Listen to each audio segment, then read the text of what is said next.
We've had some really interesting live discussions with people in the studio. My favourite is one about friendship and connection at work, which I have always been a massive fan of and I think is really important, and it's what kept me at the FT for a long time and many other colleagues at the FT. But it's something that until the pandemic, a lot of employers didn't really think about. They didn't think about how to foster connection. They didn't think that that sort of friendship was important. But actually people leave when they don't have a friend or a colleague they can really get on with.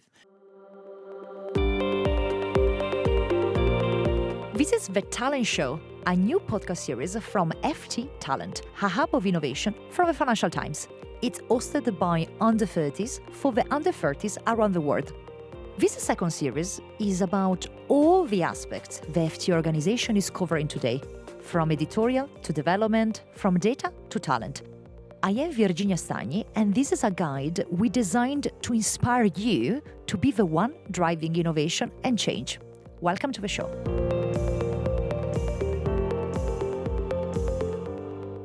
A new episode of the Talent Show here at the Financial Times. We are at Bracken House, and today with us in the studio we have Isabel Berwick. How are you, Isabel? I'm really good, Virginia. Thank you for asking me. Definitely a veteran of the FT. You've been here for 22 years, but also you are actually the host of one of the main shows here at the Financial Times, Working It. Isabel is also an editor of the Working It newsletter.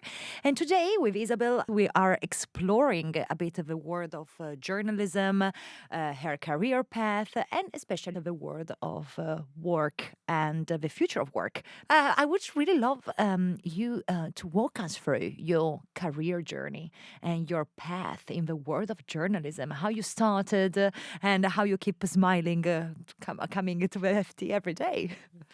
So I started in journalism in 1990. I worked on trade papers for several years, mainly ones for family doctors. And then I graduated to the national press. I was the business editor of The Independent on Sunday, which doesn't exist anymore. And I came to the FT in the height of the dot-com boom, which some listeners might just about remember. They were offering jobs left, right and centre. I took one. They paid me lots of money. The dot-com boom went bust. I somehow managed to cling on to a job at the FT. I worked part-time for many, many years when my kids were small. So my career really took off, I suppose, in the last 7 or 8 years. How did you find your passion, your fire for journalism? How everything started? Why you were so in love with the world of words? I guess that was it. And actually, I was very naive. I think I came into journalism before the internet, really. And I was good at English. I studied English at university. I could put a sentence together. I thought, oh, I'll be a great journalist. But actually, many of the great journalists I've met in my career are not fantastic at English. They're fantastic at getting stories. They're fantastic. They're curious. They have tenacity. These are different qualities. There's no doubt that it's great to be able to write well. And I think that's a gift. And I love that I've had a chance to develop it. But it's not necessary. And I've really changed my view on that. Isabel, if you had to suggest to someone now entering in this info overloaded world of journalism, what would be the key skill set you look for when you are hiring a junior journalist for your team, for example? Is that curiosity still? I think it is curiosity, but I think in this time they have to somehow stand out. So, a lot of people who come to us have got their own blogs, they've been involved in investigations, they've done stuff off their own back. Some of them have put on theatre productions. It doesn't have to be anything specifically related to journalism, but it's something that shows that you're making the most of the world around you and making your mark on it. And now you are a host and editor of two new formats for journalism, for traditional journalism. One is podcasting and the other one is a newsletter. Do you think your key skill set as a journalist needed to adapt in a certain sense? And what did you need to change in your approach to your job? So, you catch me at an interesting time because the last 18 months have been really different for me. I'm an old print journalist. I've been editing features non-stop for about 17 years on the FT magazine, on the weekend Life and Arts section. I edited Lunch with the FT, our flagship interview, for some years. I have edited on the opinion page, and I have just spent 4.5 years editing Work and Careers, our workplace and management supplements. So I've done all of that, and now I'm pivoted into audio, and it is a completely different skill set. It is about storytelling in a very different and compressed way, and I love it. And newsletters are another way that we can reach a whole new generation of readers. Again, it's a compressed way of storytelling. The newsletter market's been completely upended in the last few years. I'm sure lots of listeners have read Axios or Politico, these kind of products. They have changed the way we consume news and features, and the FT is doing a lot of that too. And it's reaching new audiences, it's reaching people in their inboxes. I suppose what audio and newsletters have in common, what I really love, is that they're intimate. You are reaching somebody's ears and you are reaching somebody's eyes, and that is a big difference from everything I've done before. When you talk about going directly to your listeners, for example, what are the kind of tips or tricks you use to reshuffle the story that you have in front of you compared to what you normally do on a story that is written? Do you use any specific tools? Did you need to learn something specifically? I think I've been really lucky that I haven't had to do it myself. I've had really skilled professional producers. So we've worked with an external production company to build Working It. They have shown me how to do it. And the key skill is to do less. Less is more in audio because you can't process at the same speed in terms of your auditory processing as you can reading. So less is more. And that's a hard skill for a journalist to do because we're used to cramming as much information into as short a space as possible. What has been maybe the most exciting podcast episode you have been recording to Working It so we can direct our listeners to? Well, I suppose it's a different thing. Exciting is we've had some really interesting live discussions with people in the studio. We did one around maternity leave, for example. Is that a career killer? That might be something that some of your listeners might be interested in. But my favourite is one about friendship and connection at work, which I have always been a massive fan of and I think is really important. And it's what kept me at the FT for a long time and many other colleagues at the FT. But it's something that until the pandemic, a lot of employers didn't really think about. They didn't think about how to foster connection. They didn't think that that sort of friendship was important. But actually, people leave when they don't have a friend or a colleague they can really get on with. So and I brought my my still very good friend, Sarah Gordon, on. She was my best friend at the FT for many years. She's left now, but having your best friend on your podcast that's the dream, isn't it? Yeah, it is. And but there is one thing about work-life balance, right? So especially younger generations, they think about work as a place where to express their potential for sure, but also they are a bit more strict when it comes to maybe the hours you dedicate to your work life, how much you stay in the office, how much you live it, especially when you start your career in this hybrid ecosystem. Do you see, as an expert in this field, as a Working It host and editor, any changes or anything that has been quite astonishing for you to look at when looking at Gen Z and their approach to work? Yeah, it is astonishing. And you probably see this, Virginia, in your team. They will say when they don't want to do something, they will set boundaries, they will expect a lot of things from their managers. For somebody who came into the workforce when we were told what to do and really weren't encouraged to speak up, that's brilliant. I'm delighted that's happened. The blurring of boundaries between work and home has happened. That's eroded. But I think for Gen Z, that isn't necessarily a bad thing because they don't see the workplace as a kind of monolithic thing, partly because of the hybrid ecosystem you've mentioned. Those boundaries are blurring, but our personal boundaries, I think, are much stronger. People won't take on stuff they think is unfair or is going to make them burn out. Have you seen any generational differences between the different causes that people push for in organizations or things that, maybe are more important for the Gen Z, so all our listeners, compared to your generation of professionals? That is quite interesting for us. Sure. I think younger people expect to bring all the parts of their identity to work, and that might be LGBTQ.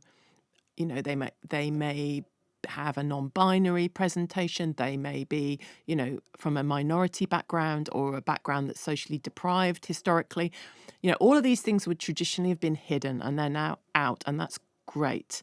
But I think the issue is how do we meld our professional selves with our personal selves? And that's a work in progress. And I'm really interested in it and how it's evolving in the workplace, because there are some intergenerational clashes, and I don't know how it's going to pan out. I mean, demographically, Gen Z is going to come into the workforce. Younger millennials and Gen Z are going to run everything. Everything will change, I hope. But, there's a few road bumps along the way. We have been asking this to all our guests.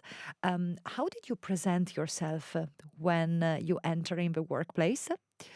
And have you seen any changes or any ways of like younger people entering the workforce and having a bit of a different branding attitude or way of presenting themselves and their stories?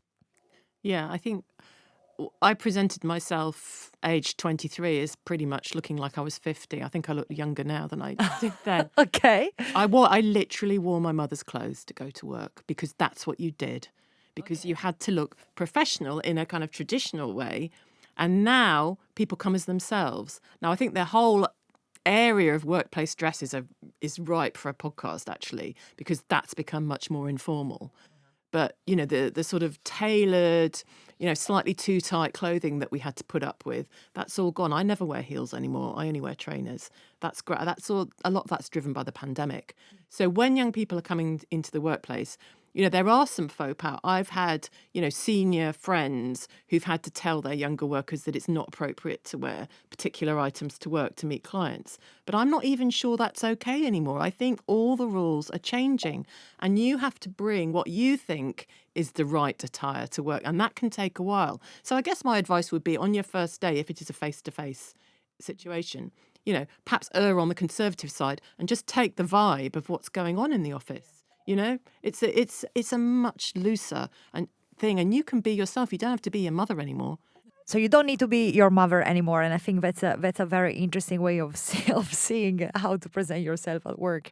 From your experience with working it, what are the best ways we can encourage younger people to not work in a siloed way, but a bit more horizontally, collaboratively, interdepartmentally, even when organizations are not made that way?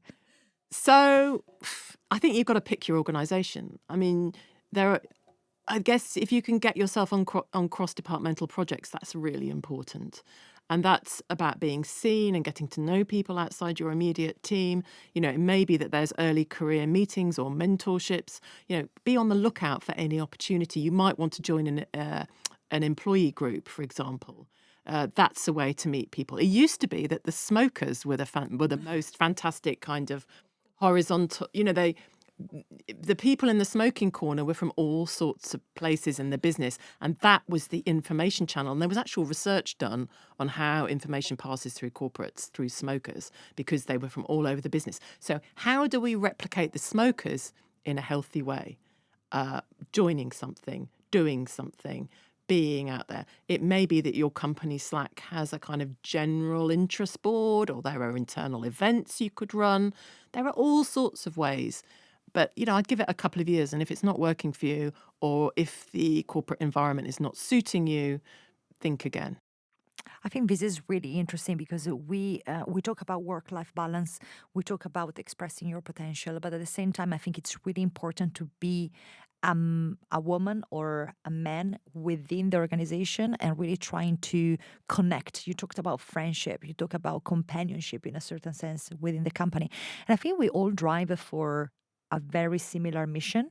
Have you ever seen or checked companies that have been drafting their mission with a bottom up approach, so a bit more democratic approach to how you drive a mission, a North Star goal for an organization? Do you have an example you would like to share that maybe our younger listeners can be inspired by? I mean, the only thing I can think of is that when the big tech companies, and they may not do this anymore, they allowed, 10 or 20% of employees' time for moonshots, for their own thinking and creativity. And I think that's perhaps the best thing that any company can do. There are companies who have flat management structures or have no managers. I mean, that's pretty radical. But I wouldn't describe it as bottom up. I'd describe it as collaborative. I'm very interested in seeing what happens with the kind of match with information providers out there. I'm thinking about influencers, people that have something to say, and you guys as journalists do actually look at new trends and new things happening online. And how do we integrate these two words, especially in journalism? Do you have any idea on that? Maybe that is a bit more on journalism, and how do you see your transition with your job and external infotainment happening? And how do we integrate rather than seeing it as the evil side? I've never seen it as the evil side. I've always been a massive consumer of social media, the internet. I was a very early adopter. My kids are Gen Z. I'm on TikTok all the time. I haven't got a TikTok account, but I'm thinking about it because I see a lot of interesting career content. And I think the key for brands like the FT and what we're doing here and working it and FT Talent is to get our authoritative message out there in a way that can be consumed, because the problem at the moment is the bottom-up influencers quite often don't have the right information. I can guarantee you my son never looks at a mainstream paper. Where does he get his information? YouTube mainly, and TikTok. He's extremely well informed, he's smart, he's 19, but he's very suspicious of the mainstream media. And so that this whole thing of how do we exist in that world is a work in progress. And I think that it might be the big job of the next 5 years for brands like ours to scope out that landscape and see what added value we can give, and to make ourselves an authoritative voice there. Isabel, another key question is about stress and burnout. Do you have any tips for younger people entering in the workforce? How do you mitigate this risk? What are the kind of boundaries you can set? Or how would you approach it if you're in your 20s and you really want to stand out? You're an overachiever. What do you do to not risk your health for success at work? Yeah, you want to be in it for the long term, and actually a lot of people do burn out in their 20s. I suppose I'd take a structural look first, because I get quite annoyed with all these companies offering wellness apps to their staff and, meditation and whatnot, but actually they're absolutely overloading them with workload. There a structural problem in your workplace with workload? Because that's the cause of stress and burnout. Too much work. So have you been given too much work? And I guess the first point of call is your manager. And it's very difficult to say I've got too much work if you're in your 20s and you're just starting. So I guess talk to colleagues, see what your manager says, see what resources are available internally, because a lot of companies have great stress management resources now. But be mindful of what it is you're being asked to do, because humans consistently think we can do more in the time allotted to us than we actually can. And your manager may feel that you can do more, and you may be just learning. You may need more time. So this is a very sort of subjective thing to get right.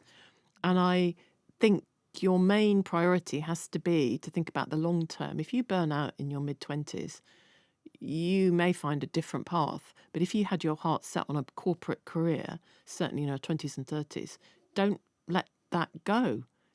Be preventive, set boundaries. Don't take on that extra project. I'm not saying never take on extra projects or extra work, but don't take on the extra work that isn't going to be, well, we call them NPTs, non-promotable tasks. Is it a promotable task or is it not? And particularly if you're a woman, that is the sort of thing that happens. A lot of what we might call office housekeeping is done by women. Note-taking, scheduling stuff, even things like collections for people who are leaving. Who does that in your office? That's extra stress. I think this is a very good point and suggestion for our listeners. Let's talk to our women listener, our female listeners out there. You're a young woman entering in the workspace. We have, of course, a lot of opportunities at the moment. Do you have any suggestion for our listeners in their 20s? how they would approach the workforce if they have in any different way than you did in your own 20s? Would you recommend something specific to them? Yeah, I don't think they need me to tell them, but I'm going to say it, is have a plan. It may not work out. We're not in control of our life. The illusion of control is very powerful, particularly in a workplace. Accept that you haven't got that much control, but what can you control? What you control are people, essentially, your contacts. It is, people are promoted or get a new job because of who they know. And it's often not their best friends. It's what we would call loose ties. So people who might be in your team or in another team, or former colleagues or friends of friends or former managers, or people you've got to know on LinkedIn because you moderated a panel with them. So the loose tie, I think, is the key to everything in your 20s. I wish I'd known about it. It probably wasn't even a term that had been coined, but it is so powerful. And so often we go to our best friends and they will, commiserate with us about our problems at work. And that's their job. Our partners and our friends and our family are there to support us 100%. And so are our therapists. But our loose ties are the people that can open the doors for us. And I think that's time well invested in your 20s. And I think this is a key suggestion because that's the thing that we say to all the challengers that do come along to our programs or get in touch with the FT world is use us as your potential bridge between academia and the real world out there. Do you have any interesting mentoring moments that you shared with maybe some of your colleagues where you also got something out of it from maybe a younger employee that inspired you to do something, or maybe one example, one episode that you would like to quote here? Yeah, I mean, mentoring sponsorship is pretty recent in the workplace, perhaps not in some big corporates, but certainly in the media. This is not something that really happened. I cannot stress how traditional a workplace a national newspaper was in the 1990s and early 2000s. That's changed enormously, but I was never mentored. It wasn't a thing at all. And so people of my generation are coming to this late. I have had some really interesting moments talking to younger colleagues.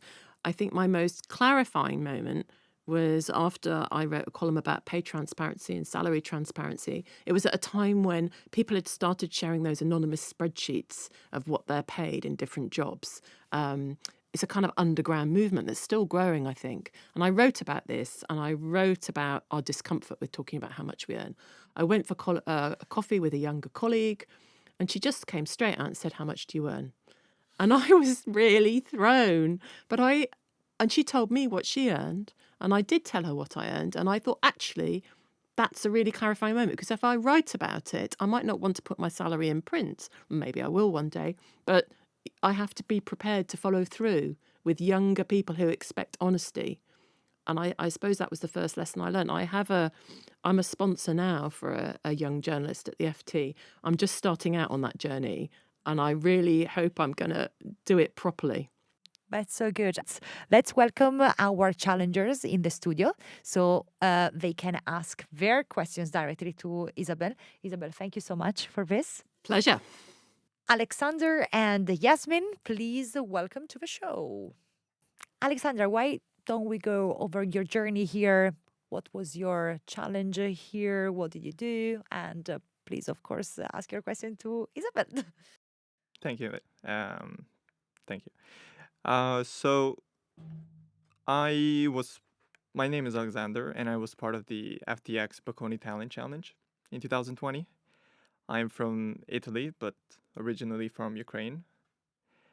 And I'm now working in London as part of my industrial placement at university, so as part of my course in Nottingham. And my question is about modern productivity. So I'm somebody who consumes a lot of work-related content and productivity content, and I strive to stand out and be the best I can at work. And I'm sure many can relate to that. But to achieve this goal, I'm sold the notion that if I want to achieve that or anything in my life, I need to follow the 7 tips for success of a book, or read 20 minutes a book, or meditate, eat healthy, exercise, and all this kind of stuff.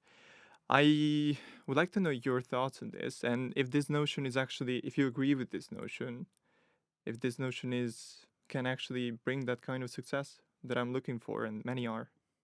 That's a really great question. And I also consume a lot of productivity content, not in a very productive way, though. Though I have got a subscription to an app where they distill books down to sort of 10 or 15 minutes.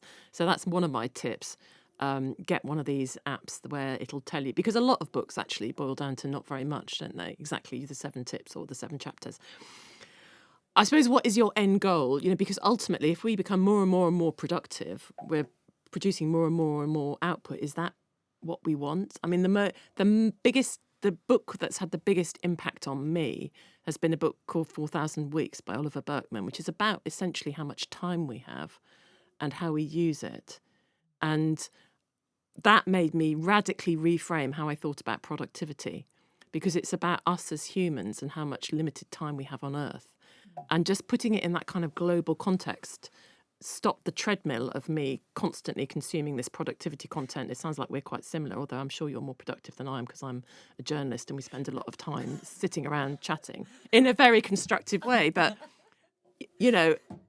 I suppose, and also, it doesn't really matter what you do, but I think it's about sticking with it, isn't it? I don't know. What do you think? What's your favourite productivity hack? First of all, I think that everyone is different, and there is no one rule fits all for this kind of stuff to achieve success in life, whatever that is. Um, I really like doing all kind of stuff. Don't want to invest too much into, because we talked about, you guys talked about before, that we are very tiring, and you talked about meditation as well. I do actually find sometimes that when I commit myself to doing meditation every day for 30 minutes, that is tiring me instead of giving me energy. So I don't really know what the solution is. That's why I was happy to come here and talk to you. I think you'll find what works for you, and it might be quite haphazard. It might not be following the path of the Stoics or following the path of, maximum productivity. I suppose work tech has changed the way we work. We're already massively more productive, probably in real terms, than people were even 10 years ago. Tools like Slack have changed the way people communicate in quite a profound way. And I wouldn't be too hard on yourself, because when you think about how we used to work, there was far more slack in the system, and now there isn't. And so probably every single minute of your working day is taken up. I mean, my tip is really simple. When I get really overwhelmed and het up, which is quite often, I sometimes forget just that breathing can, you know what I mean? I just go outside for 5 minutes, and then you're much more productive. Something really simple, actually, is often the key. You might want to start a morning routine and get up at 4:30, like a lot of these tech leaders do. But that, if that isn't your aim, I don't know, try a few things out, see what sticks. I've done a bit of Pomodoro over time. I've never done inbox zero, because that's hopeless. I've done, writing down 5 things before bed that you pick up in the morning. I mean, they're all quite effective, but none of them have stuck. The only thing that sticks is thinking about what is really, really important and prioritizing that. And I think in journalism, we're lucky because it's very clear to us what the most important things are, because we have deadlines. And so those things are what we do. I have hundreds and hundreds of people coming into my inbox who I never answer, and I feel bad about that. But the Oliver Burkeman book allowed me to reframe that as they've come into my inbox unbidden. I didn't ask them. They're not part of my job, and I can't do everything. I will burn out if I answer every email. So I think the tools of journalism are quite useful in life, because we ruthlessly prioritise what is most important. And your brain does that for you. Yasmin, over to you. Hi, I'm Yasmin. I'm from Italy as well, but I'm originally Moroccan. And I also took part in the Financial Times Bocconi Challenge last year. And at the moment, I'm working as a retailer relations executive, but I'm looking to change to a new position in journalism as well. And my question is related to your career. I was wondering, since you did change career, like when did you know when it was the right time for you to change path? when the opportunity arose, I wish I could pretend otherwise. I wish I could pretend. I mean, I suppose what I can say is that I have been a very heavy consumer of podcasts for many years. I was a very early adopter. I've been listening to podcasts since probably 2008, 2009. I love them. I love the intimacy of them. I love the fact I can listen to them when I'm going about doing other things. I never thought that I would be hosting a podcast, but sometimes things that don't seem to have importance in your life can really lay the groundwork for a change. So I suppose that there might be things in your life that you don't realise are going to be really valuable to you in the future. Yes, I also what you mentioned earlier on about using your connections, and it could be loose ties. I mean, I really enjoy the people that I work with at the moment, but it is also through them that I've been inspired to go into journalism. Inspire you to change? Yes, they've all told me to go for what I'm really interested in, and I've always been into research and current events, so that's what pushed me. Great. I'd be delighted to hear how you get on. Yeah, so hopefully I'll have exciting updates. Yeah, please. So thank you so much, guys. Thanks for your questions. And of course, thank you so much, Isabel, for sharing with us your journey, your points and your clarity, and as well, I think, being so intimate in the way you have been sharing about your perspective on work, careers, and especially intergenerational connections. And thank you so much for supporting us as FT Talent. And again, as we always say, and it's going to be in the ads right after this, listen to Working It. Is hosted by Isabel Berwick, and read Working It newsletter, which I think we connect to in all our social media posting as well. So all the articles are curated by Isabel's team as well, that is giving us tips for you guys. So thank you so much. Thanks for listening, and thanks you guys for coming, and thanks Isabel for being with us. Thanks for having me. This has been The Talent Show, which is produced by the FT Talent team, Aya Al-Shihabi, and me, Virginia Stagni.